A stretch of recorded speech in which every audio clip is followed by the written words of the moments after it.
Dude, being single is freaking sucky and it's freaking hard. Like, everybody's like, oh, but you're so young. And it's like, yeah, I know I have time, whatever. But it's like, dude, some days you just get sick of it. You're like, I have nobody to come home to. I have nobody to make plans with ever. I have nobody's freaking family to spend time with. Like, it's just freaking sucky. And then I don't know, you guys. Like, honestly, most days I'm chill. I'm okay with, like, being single, but, like, some days you just get so sick of it and you just feel so alone and you're like, literally, where is this person that I'm supposed to spend, like, all of eternity with? Like, where are they?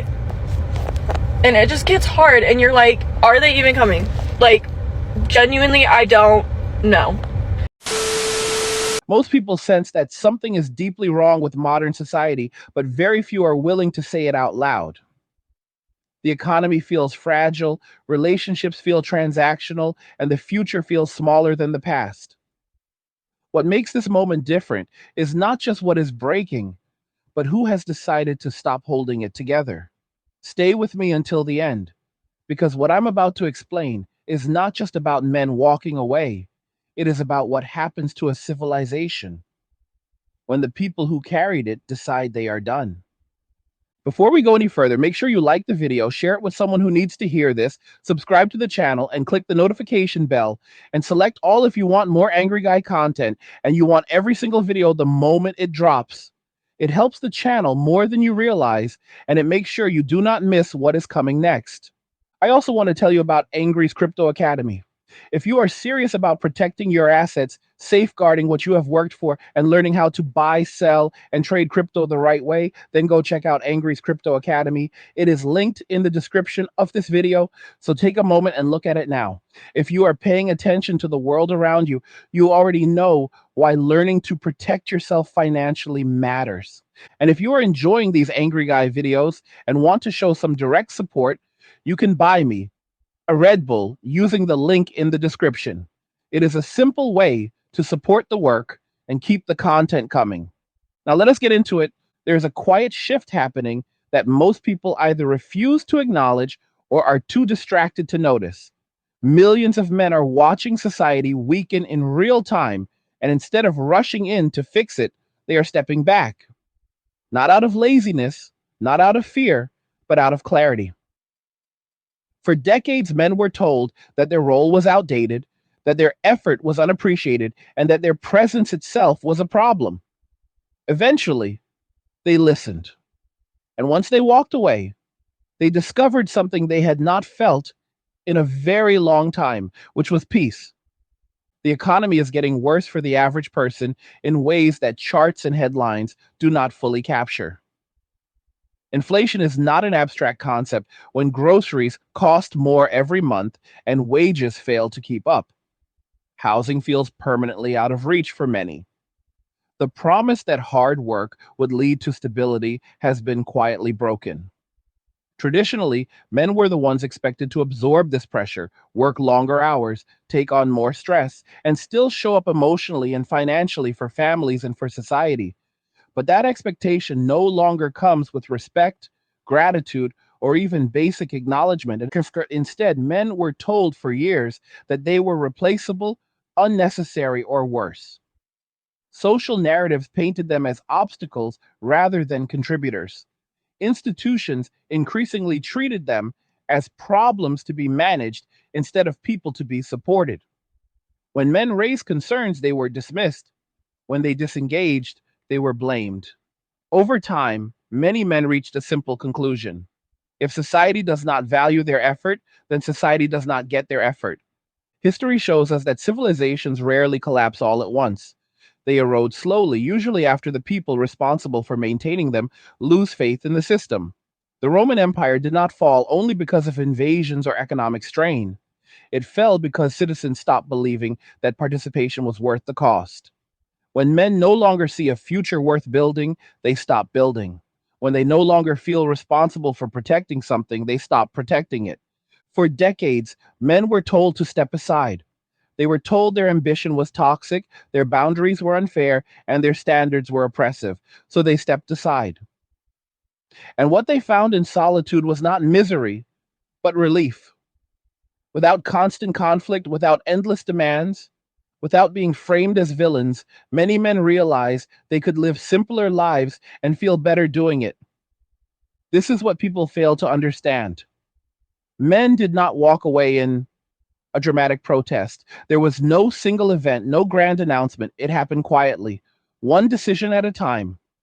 One man deciding not to date, another deciding not to marry, another deciding not to work overtime, another deciding not to engage at all.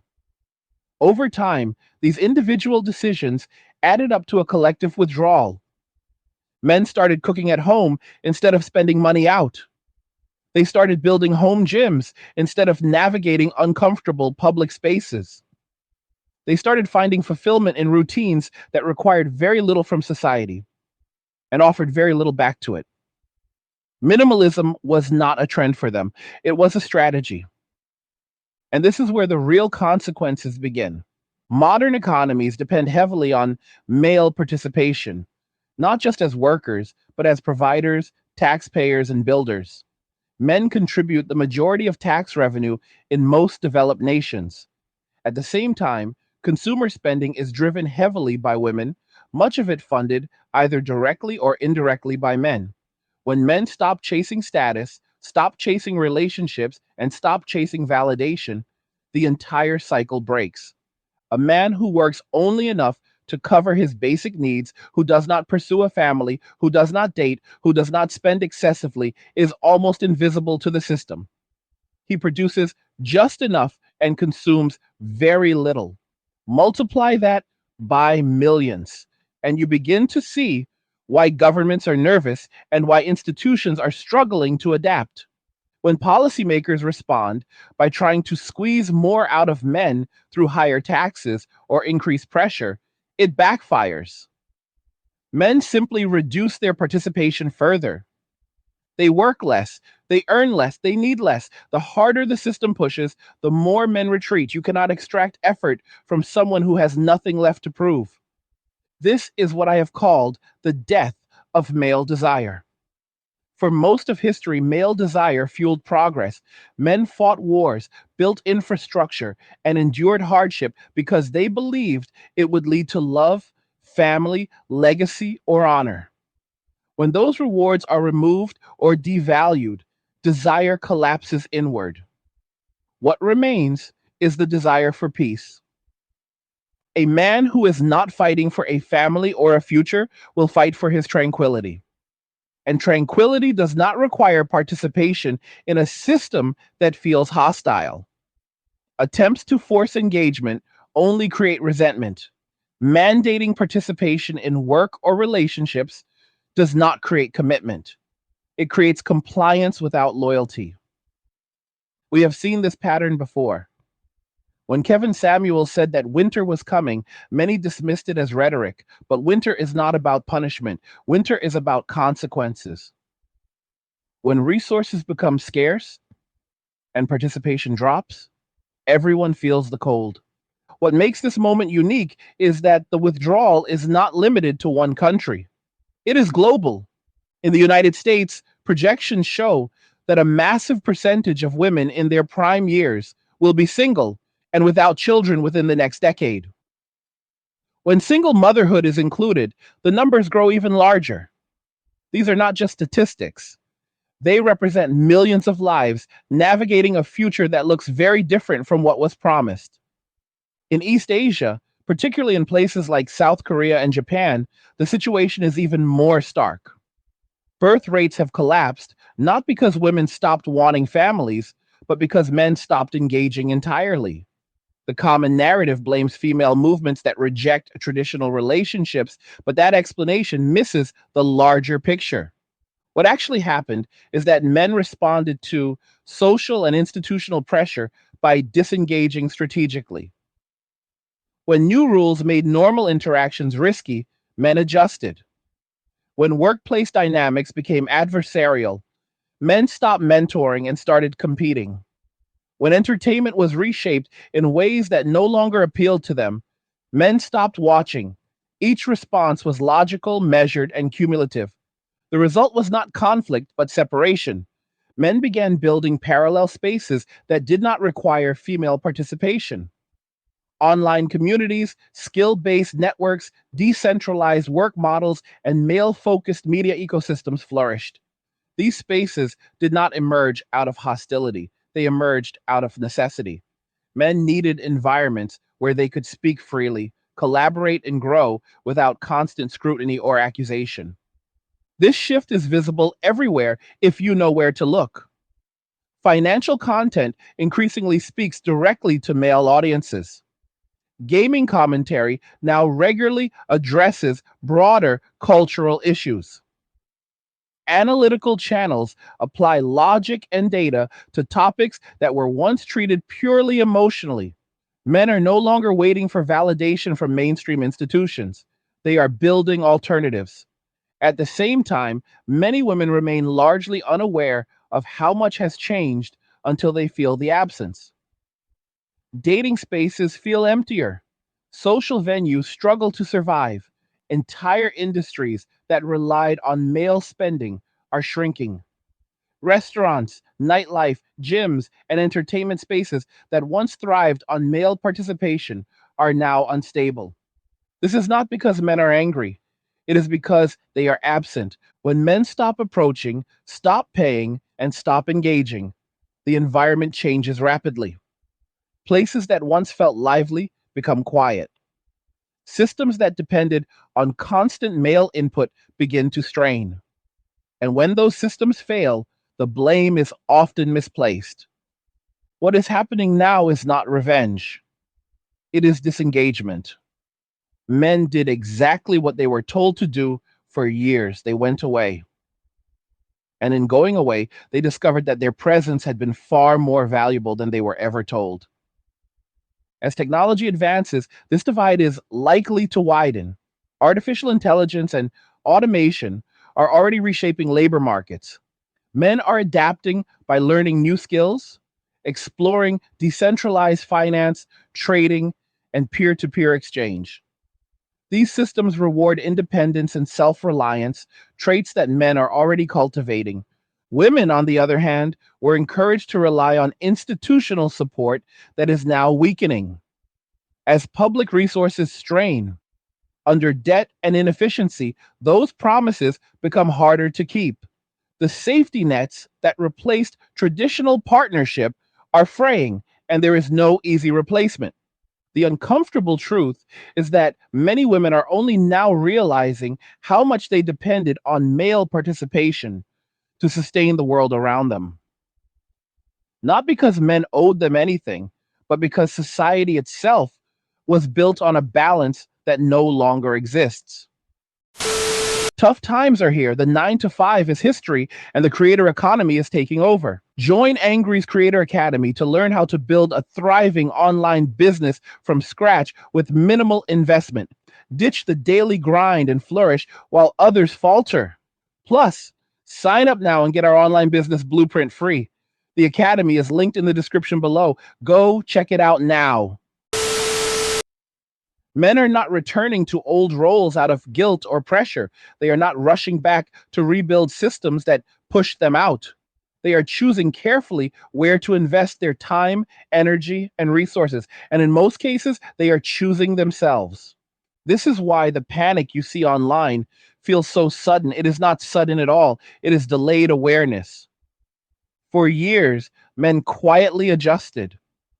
Now the consequences are visible. And this is only the beginning. What makes this situation so difficult for many people to process is that it does not look like a traditional crisis. There are no alarms, no official announcements, no clear moment where everything suddenly changes. Instead, it feels like a slow draining of energy from society itself. Things still function, but they function without enthusiasm. Systems still operate, but without commitment, and relationships still exist, but without depth or trust. This is what happens when the people who once carried the weight decide to set it down. Men did not wake up one day and decide to disengage from women, relationships, or society out of spite. This narrative is convenient, but it is false. What actually happened was much simpler and much more human. Men observed patterns. They noticed that effort no longer produced the outcomes it once did. They noticed that risk increased while reward decreased. And they noticed that silence brought more peace than participation. For many men, dating stopped feeling like a path toward connection and started feeling like a negotiation where the terms could change at any moment. Marriage stopped looking like a partnership and started looking like a liability. Even friendships became complicated as social expectations shifted and boundaries blurred. Over time, men began to ask a basic question: what am I gaining from this that I cannot give myself? The answer, more often than not, was very little. This realization did not turn men bitter, it made them practical. When something no longer works, you stop using it. When an environment becomes hostile, you leave it. And when peace becomes more valuable than validation, priorities shift. One of the biggest misunderstandings about men is that they are driven primarily by pleasure or dominance. In reality, most men are driven by purpose. They want to feel useful, they want to feel respected, and they want to feel that their effort matters. Remove those elements, and motivation collapses. What remains is survival and self preservation. This is why men have become increasingly minimalist, not because they lack ambition, but because ambition without purpose feels empty. A man who does not see a future worth building will not exhaust himself building it. He will instead design a life that costs less energy, less money, and less emotional exposure. Cooking at home is not about saving money alone, it is about control. Building a home gym is not just about fitness, it is about avoiding unnecessary interactions. Working fewer hours is not about laziness, it is about refusing to sacrifice well being for a system that offers no loyalty in return. When millions of men make these same adjustments independently, the aggregate effect is enormous. Industries that depended on male participation begin to contract. Dating apps see declining engagement from men who once fueled them. Nightlife venues struggle because the patrons who paid for most of the experience no longer show up. Gyms close because their most consistent members quietly left. Restaurants suffer because the people who once planned, paid for, and initiated social outings are no longer doing so. This is not speculation, it is observable. Walk into many social spaces today, and you will notice a strange imbalance. More people present, but less interaction. More waiting, but less movement. The energy is different. It feels stalled. What you are witnessing is not a lack of opportunity, it is a lack of male initiative. And initiative does not disappear without reason. For decades, men were told that their natural instincts were dangerous or outdated. Assertiveness was reframed as aggression. Leadership was reframed as control. Standards were reframed as entitlement. Over time, men learned that taking action carried social risk. So they adapted by taking less action. This adaptation was rational. Men learned that saying less protected them, that doing less exposed them less, that expecting less disappointed them less, and that wanting less freed them from constant negotiation. The irony is that society now finds itself struggling precisely because men took these lessons seriously.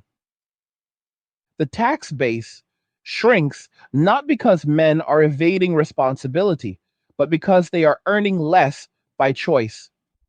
A man who does not plan to support a family does not need excess income.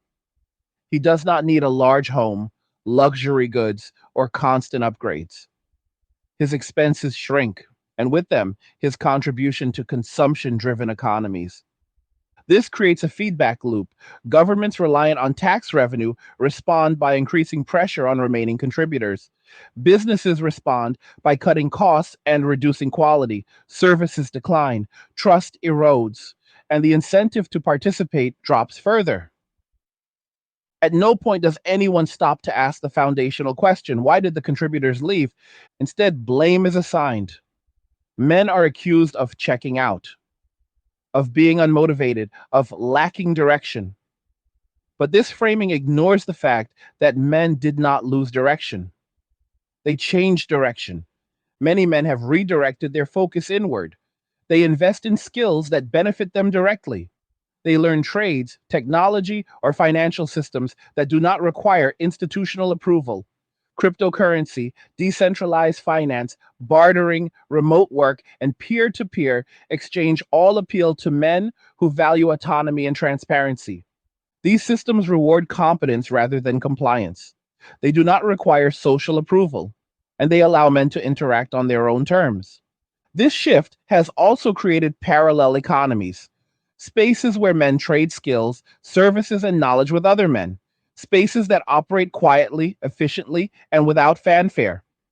These ecosystems are not hostile to women by design, but they are indifferent to them. Participation is based on trust and shared values, not identity. This indifference is often misinterpreted as exclusion. But there is a difference between being shut out and not being catered to. Men stopped catering, and without catering, many systems collapse. Another factor accelerating this divide is technology. Artificial intelligence and automation are changing the labor market rapidly. Jobs that once required long hours and physical presence are being replaced or restructured. Men, particularly those without family obligations, adapt quickly. They pivot, they learn, they experiment. Women, who are often encouraged to prioritize consumption, social engagement, and institutional support, find this transition harder. As traditional employment becomes less stable and public programs strain under debt, the gap widens. This is not a moral judgment, it is a structural reality. Men are conditioned to survive with less.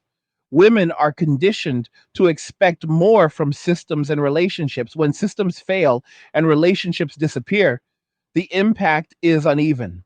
This unevenness is now visible in online discourse, in media narratives, and in social behavior.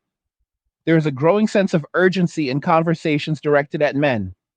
Calls for men to re engage, to rebuild, to return, to participate for the good of society.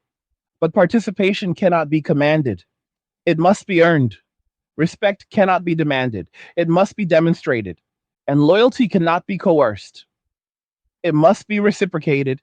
Men remember being told to step aside, they remember being blamed for outcomes they did not control. They remember being treated as disposable. And now that they have found stability without external validation, they are reluctant to re enter environments that cost them their peace. This reluctance is often framed as fear or resentment, but in reality, it is discernment. Men have learned that not every battle is worth fighting, not every system is worth sustaining, and not every relationship is worth pursuing. What frightens institutions is not male anger, it is male apathy. Anger can be redirected, apathy cannot. A man who is angry still cares. A man who is indifferent has moved on.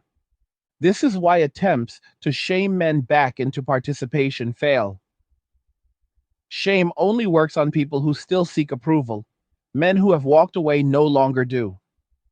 They are not looking for applause. They are not asking to be understood. They are simply opting out. The result is a society running on momentum rather than commitment. Systems continue because they always have, not because people believe in them. Relationships form out of habit rather than desire.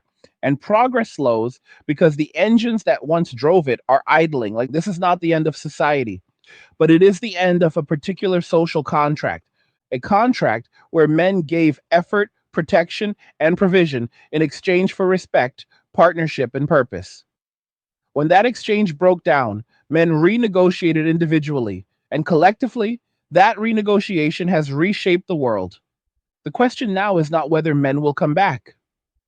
The question is whether society is willing to change enough to make participation meaningful again. because men will not return to roles that cost them everything and offer nothing in return. They will not rebuild systems that do not value them. They will not sacrifice peace for promises that history has already broken. What they will do is continue building quiet lives on their own terms. Lives that are smaller, simpler, and more controlled. Lives that do not need permission. And unless something fundamental changes, those lives will become the norm rather than the exception.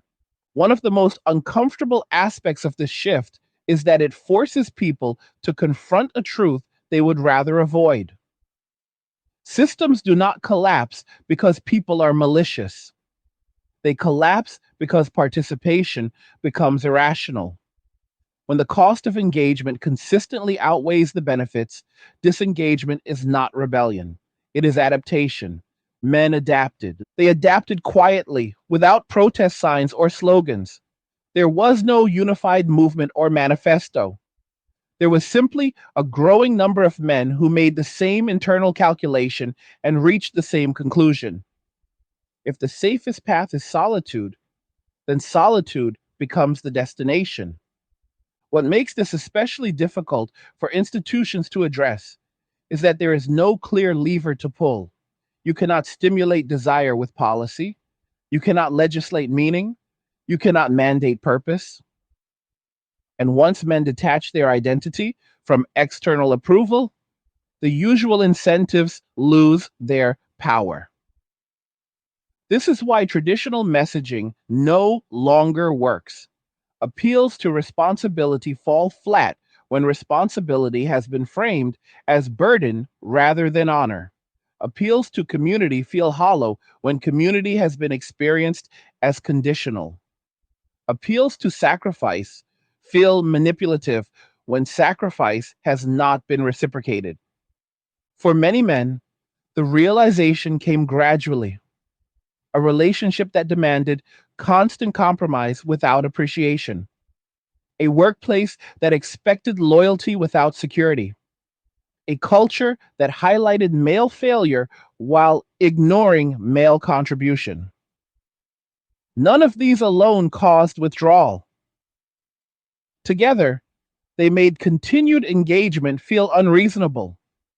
Men did not leave because they hate women. They left because the environment surrounding relationships became unstable and unpredictable. Stability is the foundation of male investment. Without it, investment stops. This is a principle that applies far beyond dating. It applies to careers, communities, and nations. People invest where outcomes feel fair and effort feels respected. Remove fairness and respect, and effort disappears. The problem society now faces is that it spent decades eroding male investment while assuming it was infinite. It assumed men would always show up, always provide, always absorb pressure, always adapt. But adaptation has limits, and once those limits are crossed, the adaptation changes form. Instead of adapting to serve, men adapted to survive. This survival mindset reshaped priorities. Men began optimizing for resilience rather than recognition. They learned to live with fewer dependencies, fewer expectations, fewer attachments. Each reduction made them harder to pressure and easier to satisfy. A man who needs very little cannot be controlled by promises. He cannot be coerced by threats. And he cannot be motivated by guilt. This is deeply unsettling to systems that rely on predictable behavior. Modern economies are built on forecasting. They assume stable patterns of work, consumption, and family formation. When men opt out of these patterns, the forecasts break. Long term planning becomes unreliable, and institutions begin reacting instead of leading. And you see this in shifting narratives. Suddenly, there is concern about loneliness, about declining birth rates, about workforce participation. These issues did not appear overnight. They were the inevitable outcome of long term trends that were ignored until the consequences became unavoidable. What is rarely acknowledged is that men were warning signs long before they were statistics. When men stopped approaching, stopped marrying, stopped volunteering, and stopped mentoring, those were signals. Instead of asking why, society dismissed them as personal failures or moral shortcomings. But large scale behavior change is never purely personal, it is systemic. Men are not a monolith, but they respond to incentives in consistent ways. When incentives disappear, behavior shifts. When risks increase, participation drops. When effort is punished, effort is withheld. The withdrawal of men has also exposed another uncomfortable truth. Many social spaces were not as inclusive or resilient as they claimed. They functioned because men subsidized them financially and energetically. Once that subsidy vanished, the weakness became visible. Consider social venues. Bars and clubs once thrived on male spending and initiative. Without men initiating interaction, buying drinks, and sustaining the atmosphere, these spaces lose momentum. They become static, observational rather than dynamic. The same pattern appears in dating culture. Without male pursuit, many platforms stagnate. Interaction slows, engagement drops, and frustration grows. But frustration does not bring men back, it only highlights their absence. This absence has also changed how men view themselves. Many men have realized that their value does not depend on how much they provide for others. It depends on how well they can maintain their own stability. This reframing is profound.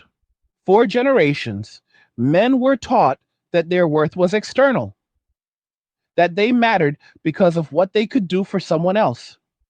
When that framework collapsed, men were forced to build a new one centered on self sufficiency rather than sacrifice. This shift has psychological consequences. Men who once tied their identity to external validation now anchor it internally. They pursue competence rather than approval. They focus on mastery rather than admiration. And they choose solitude over chaos. Solitude, contrary to popular belief, is not inherently isolating. For many men, it is restorative. It allows for reflection, for focus, for growth without interruption. It is where many men rediscover interests that had been neglected in the pursuit of acceptance.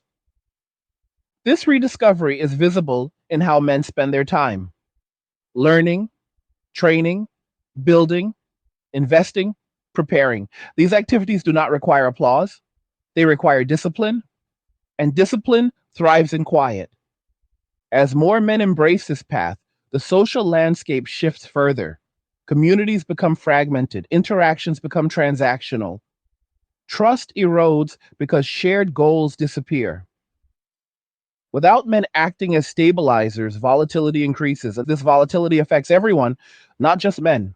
Women who expected partnership find fewer willing participants. Institutions that expected compliance find resistance or indifference.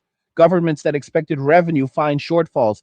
Businesses that expected growth find stagnation. And yet, the dominant response remains the same: more pressure, more messaging, more attempts to shame or entice men back into roles they deliberately exited.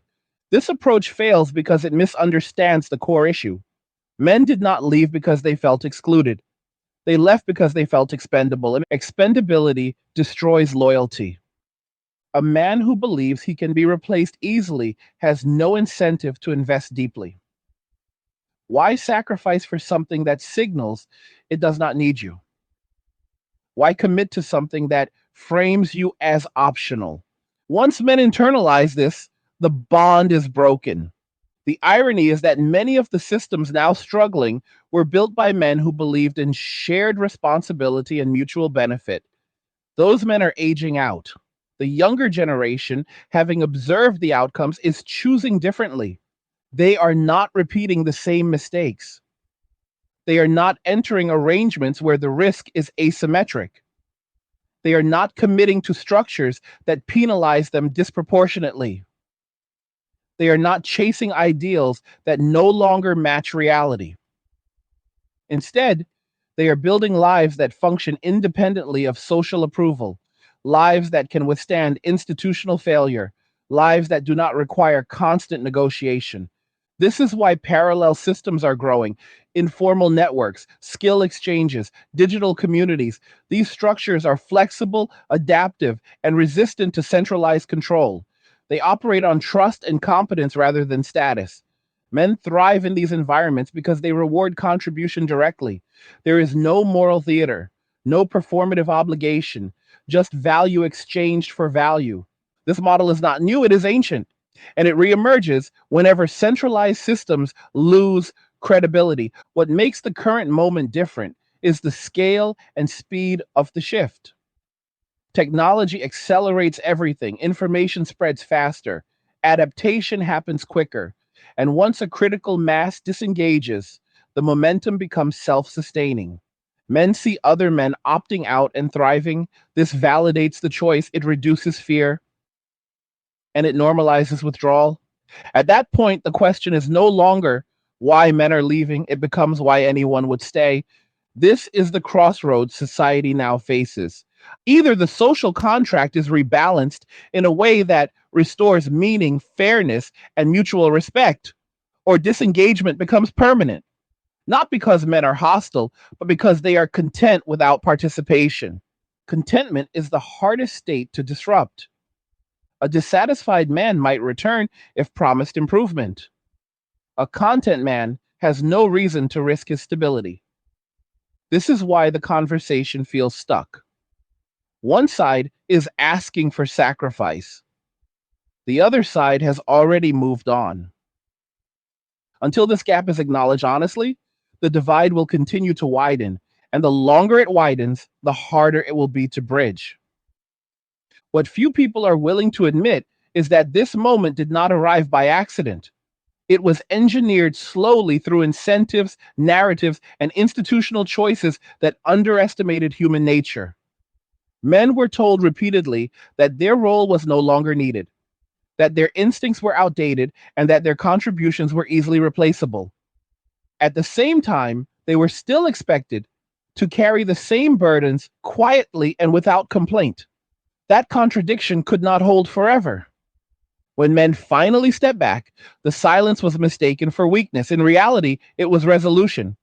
The assumption that men would endlessly adapt without recalibrating their participation was a miscalculation. Adaptation does not mean submission.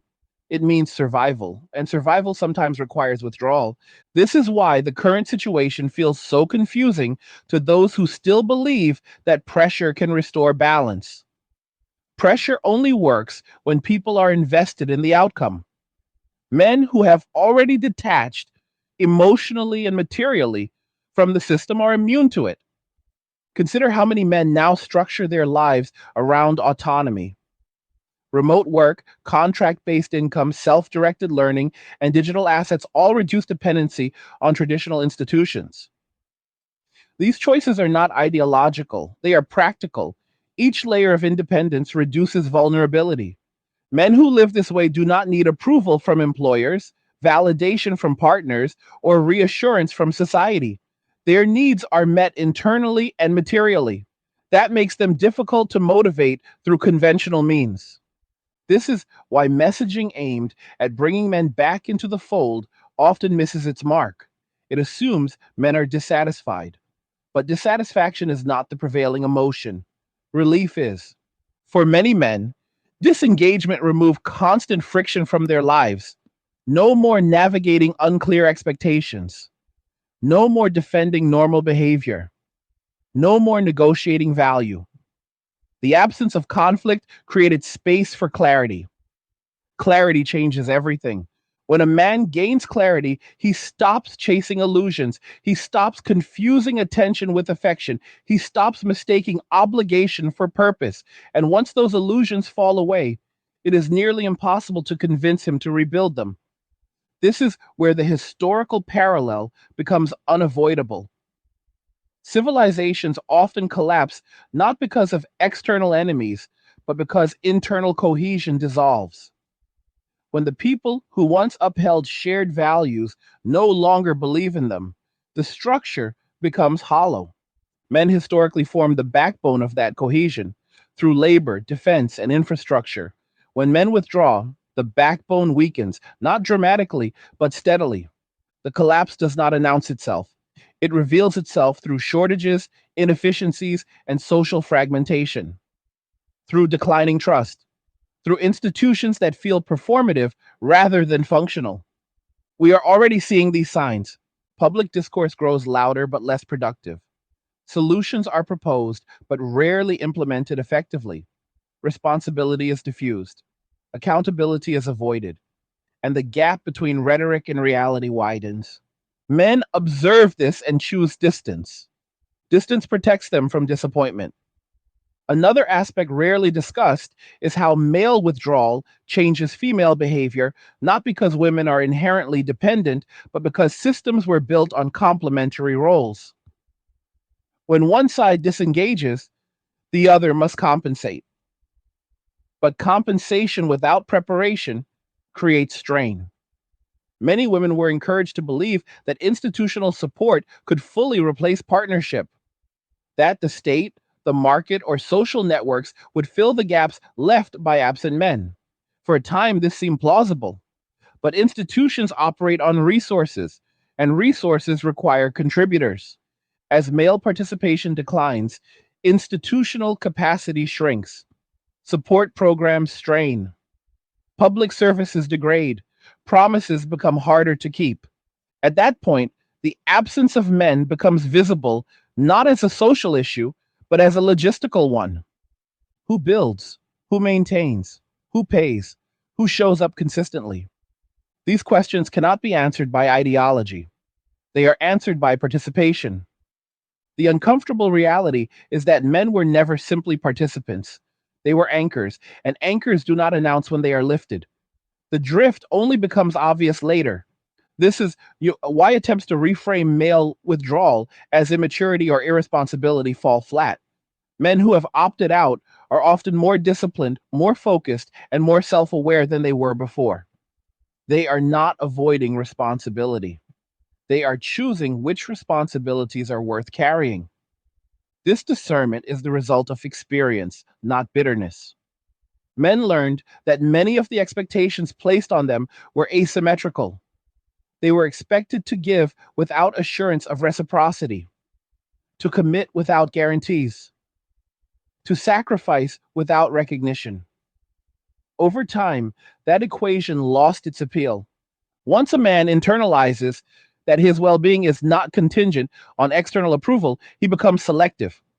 Selective with his time, selective with his energy, selective with his trust. Selectivity looks like withdrawal to those who benefited from his openness. This selectivity also explains why men are increasingly uninterested in casual engagement. Casual interactions often carry hidden costs: emotional labor, social risk, misinterpretation. Men who value peace avoid situations where the downside outweighs the upside. This avoidance reshapes public spaces, gyms, workplaces, social venues, and even online platforms become quieter, not because people are absent, but because initiative is absent. Initiative is not automatic. It emerges when people feel safe, valued, and motivated. Remove those conditions, and initiative disappears. The ripple effects extend into culture as well. Entertainment shifts tone, humor becomes restrained, creativity becomes cautious, risk taking declines. Men who once drove cultural experimentation retreat into private spaces. This leaves public culture flatter and less dynamic. Again, this is not a moral critique, it is an observation. When men disengage, the world does not end, it becomes smaller. Smaller ambitions, smaller gatherings, smaller dreams, and yet for the men who have withdrawn, the smaller world feels manageable, even peaceful. That is the paradox.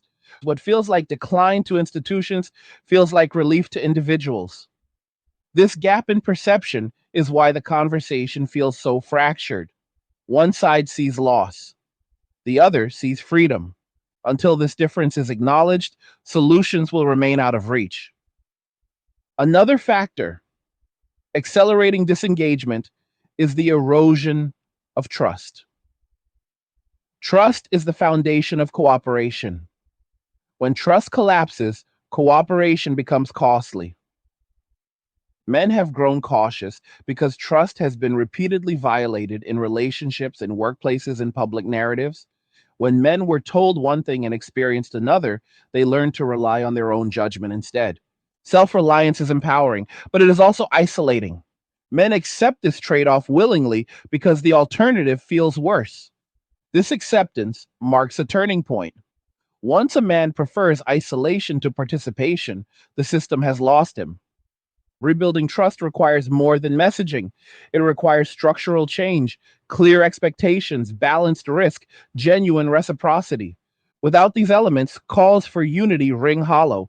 The challenge is that rebuilding trust is slow while disengagement is fast. It takes years to repair credibility and moments to lose it. Men who have already adjusted their lives around independence are unlikely to wait. This creates a generational divide. Older institutions operate on outdated assumptions. Younger men operate on lived experience. They do not believe in promises, they believe in patterns. Patterns taught them that effort was optional, but consequences were mandatory. That vulnerability was risky. That compliance was expected, but appreciation was rare. So they opted out. This opt out is not dramatic, it is mundane. It happens in daily choices, in routines, in habits. Choosing not to engage, choosing not to explain, choosing not to argue. Silence replaces debate, and silence is powerful. Silence starves systems of feedback. Without feedback, systems cannot adapt effectively. They misinterpret absence as apathy rather than resistance. They implement solutions that address symptoms rather than causes. This deepens the divide. At the same time, men continue building quiet resilience, learning, saving, preparing. These actions do not attract attention, but they compound over time. A man who needs little and expects less becomes difficult to destabilize. That stability is why many men appear unaffected by broader economic stress. Without dependence or social obligations, their financial needs are modest. They can weather downturns more easily. This resilience contrasts sharply with systems built on constant growth. Growth requires expansion. Expansion requires participation. Participation requires belief. Belief is the missing ingredient. Men no longer believe the system works for them, and belief cannot be forced. Until belief is restored, disengagement will continue. This does not mean men are unreachable. It means the terms must change. Men are willing to contribute when contribution leads to meaningful outcomes, when effort is acknowledged, when risk is shared, when boundaries are respected. Without those conditions, they will continue choosing peace. And peace, once tasted, is difficult to surrender. The most revealing aspect of this entire shift is not what men are doing, but what they are no longer willing to tolerate. Men have not become disengaged because they lack strength or resilience. They have disengaged because they finally applied that strength inward instead of outward. For decades, men were taught to endure discomfort, endure criticism, endure instability, endure rejection, endure contradiction.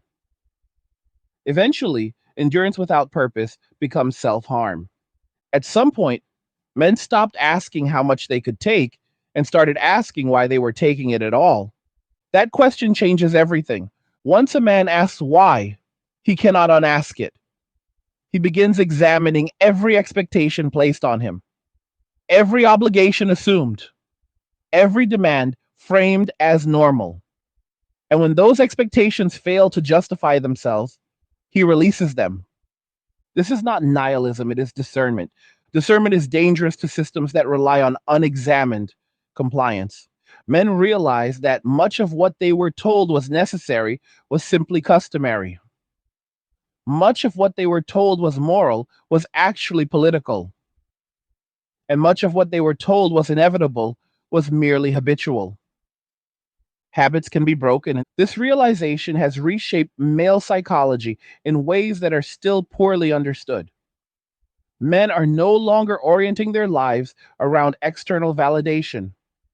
They are no longer calibrating their self worth based on how much they provide to others. They are measuring success internally, peace, stability, autonomy. These have replaced status, admiration, and approval. When a man defines success this way, the entire social order loses leverage over him. This is why attempts to reframe male withdrawal as failure feel so disconnected from reality. Many men who have stepped away are healthier, calmer, and more focused than they were before. They sleep better, spend less, stress less, argue less. They have fewer highs, but also far fewer lows. From the outside, this looks like disengagement. From the inside, it feels like relief.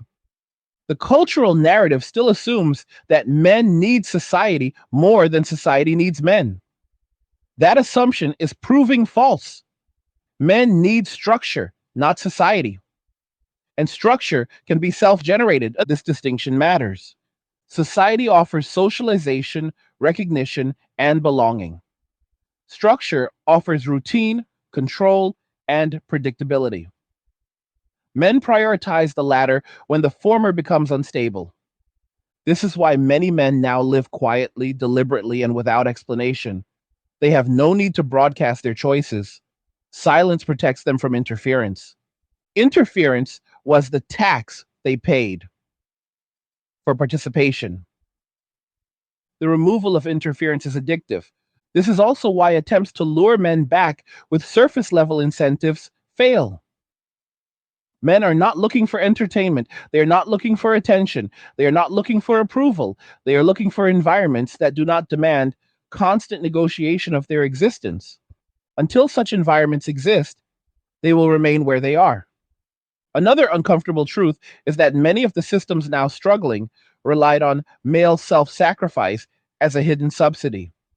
Men worked longer hours, took on dangerous jobs, paid higher taxes, absorbed social risk. This was normalized and rarely acknowledged. When that subsidy vanished, the imbalance became visible. What was once framed as equality now looks like dependency. And dependency without appreciation breeds resentment. Men noticed that their absence created immediate consequences while their presence had been taken for granted. That realization hardened resolve. It taught men a lesson they will not forget. The lesson was simple. If your value is only recognized when you are gone, then being gone is the safest place to stay. This lesson echoes across generations. Younger men are observing the outcomes experienced by older men and adjusting preemptively. They are not making the same investments, not taking the same risks, not entering the same arrangements. They are opting out earlier and more completely. This accelerates the trend. A society cannot function indefinitely when its most risk tolerant members become risk averse. Men traditionally absorbed uncertainty in exchange for long term stability. When stability disappeared, so did the willingness to absorb risk. Risk without reward is exploitation. Men recognized this and responded accordingly. The response was not confrontation, it was disengagement. This matters because disengagement is harder to counter than opposition. Opposition can be negotiated with. Disengagement simply moves on. Institutions now find themselves speaking to empty rooms. Policies are announced, but compliance is minimal. Cultural campaigns are launched, but participation is shallow. The energy is gone. Energy follows belief. Belief left when men realized the system no longer represented them. This does not mean men want chaos. On the contrary, they crave order, but they want order they can trust. Trust requires consistency, predictability, fairness. When outcomes feel arbitrary, trust erodes. Men experienced arbitrary outcomes repeatedly in relationships, in careers, in public discourse. Over time, they stopped expecting fairness and started designing around its absence. Designing around absence is a powerful skill. It creates resilience, but it also creates separation. Separation is now the defining feature of modern society. Not conflict, not violence, not collapse. Separation, men in their own spaces, women in theirs, institutions operating in parallel realities, each group speaking past the others. This separation is not ideological, it is practical. Men separated themselves to reduce exposure, to reduce risk, to reduce noise. Noise is another factor often overlooked. Modern life is loud. Opinions, demands, accusations, expectations. Men found silence by stepping away. Silence is clarity. Clarity removes confusion. Confusion is how people are manipulated. Once men gained clarity, manipulation lost its effectiveness. This is why moral appeals no longer work. Men are no longer confused about their position. They understand it clearly. They are not angry at society. They simply do not need it. Needlessness is the greatest threat to control. A man who needs nothing cannot be pressured, cannot be shamed, cannot be bribed. This realization is unsettling to systems built on dependency. The response has been escalation, louder messaging, stronger rhetoric, more urgency. But urgency without credibility feels hollow. Men recognize urgency as a sign of weakness, not authority. Authority comes from competence and consistency, not volume.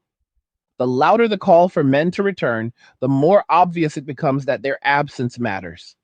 That irony is not lost on them. It reinforces the decision to stay away. Another dimension of this shift is the changing nature of male community. Men are not isolated in the way many assume. They are connected differently. Digital spaces allow men to share knowledge, strategies, and perspectives without physical proximity. These communities are less visible, but highly functional.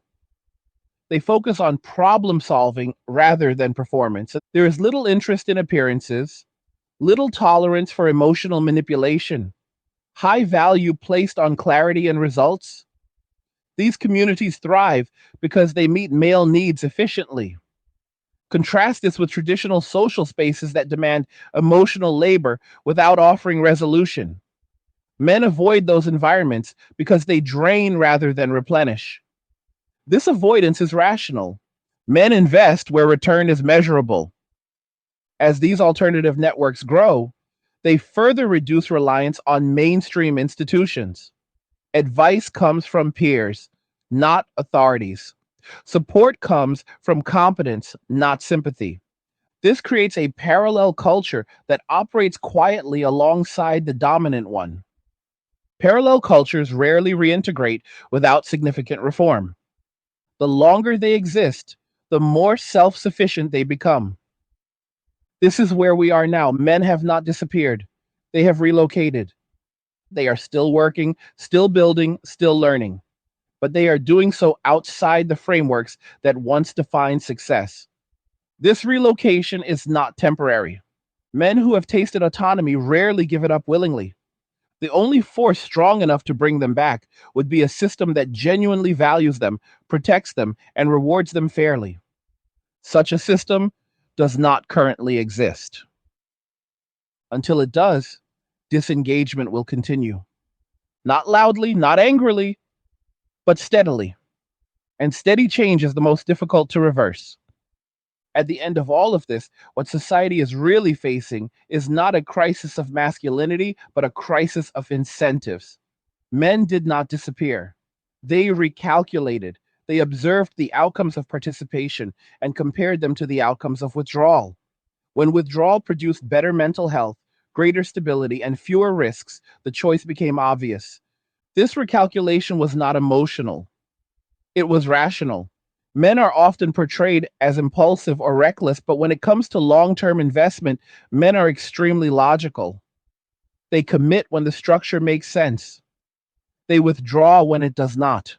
What we are seeing now is the cumulative result of millions of men deciding that the structure no longer justified the cost. That decision was not made lightly. Men gave decades of effort before walking away. They tried adapting. They tried compromising. They tried staying silent. They tried meeting expectations that constantly shifted. Eventually, they reached a breaking point where adaptation turned into self erasure. At that point, walking away was not abandonment, it was preservation, preservation of dignity, preservation of sanity, preservation of peace. This is what critics fail to understand. Men did not leave because they were unwilling to contribute. They left because contribution became indistinguishable from exploitation. When giving produces loss and restraint produces stability, restraint becomes wisdom. Wisdom does not announce itself loudly, it settles in quietly. That quiet is now everywhere. You can hear it in empty social spaces. You can see it in declining participation. You can feel it in conversations that lack momentum. The world did not become hostile, it became hollow. Hollow systems are dangerous because they appear intact while lacking substance. They function until they suddenly do not. And when they fail, there is no reserve of goodwill left to draw from. Men once provided that reserve. They are no longer interested. This is not a threat, it is a statement of fact. Men are no longer willing to be the invisible glue holding together systems that openly devalue them. They are no longer willing to sacrifice for outcomes they cannot influence. They are no longer willing to play roles that offer responsibility without authority. Authority does not mean control, it means agency. Men want agency over their lives. Agency is incompatible with environments that treat male boundaries as negotiable and male effort as expected. Once men recognize this incompatibility, they adjusted accordingly. This adjustment has reshaped everything from dating to economics to culture. But the most profound change is internal. Men no longer derive meaning from being needed, they derive meaning from being free. Freedom is a powerful motivator. A free man does not need permission. He does not need applause. He does not need validation. He measures success by how little chaos exists in his life. Chaos was the cost of participation. Peace was the reward of withdrawal. That reward reinforced the behavior. This is why attempts to guilt men back into old roles fail. Guilt only works on those who still care about approval. Men who have walked away no longer do. They are not angry, they are not bitter, they are resolved. Resolution is far more final than resentment. This resolution is visible in how men plan their futures. Fewer long term commitments, more flexibility, more focus on skill acquisition, more attention to health, more emphasis on self reliance. Men are preparing for a world where institutional stability is no longer guaranteed. They are hedging against volatility. They are minimizing exposure, and this is survival behavior. It is also adaptive behavior. The systems struggling now were built for compliance, not adaptability. They assumed continuity. They assumed loyalty. They assumed men would continue showing up regardless of outcomes. And those assumptions were wrong. Men learned that loyalty without reciprocity is self destruction. Once learned, that lesson cannot be unlearned. This is why the conversation feels so one sided. Institutions are asking men to return to arrangements that no longer benefit them. Men are responding with silence. Silence is the most honest answer. If society wants men to re engage, it cannot rely on nostalgia or moral pressure. It must rebuild trust. And trust requires more than words, it requires consistent action over time. Men would need to see that effort leads to stability, that boundaries are respected, that contribution is valued, that accountability is shared. Until then, disengagement will remain the rational choice. This does not mean relationships are over. It means relationships will be entered cautiously and selectively. Men are not rejecting connection, they are rejecting risk without reward. They are not rejecting society, they are rejecting systems that do not serve them. They are not rejecting women as individuals. They are rejecting frameworks that make partnership adversarial rather than cooperative. These distinctions matter. Without understanding them, discussions devolve into blame. With understanding, there is at least the possibility of reform, but reform requires humility, and humility has been in short supply. Many people would rather double down on narratives than admit miscalculation. They would rather pressure men to comply than ask why compliance vanished. They would rather shame than reflect. That approach will not work. Men have already moved on. They are building lives that function without approval. They are cultivating resilience rather than recognition. They are prioritizing peace over participation. This is not temporary.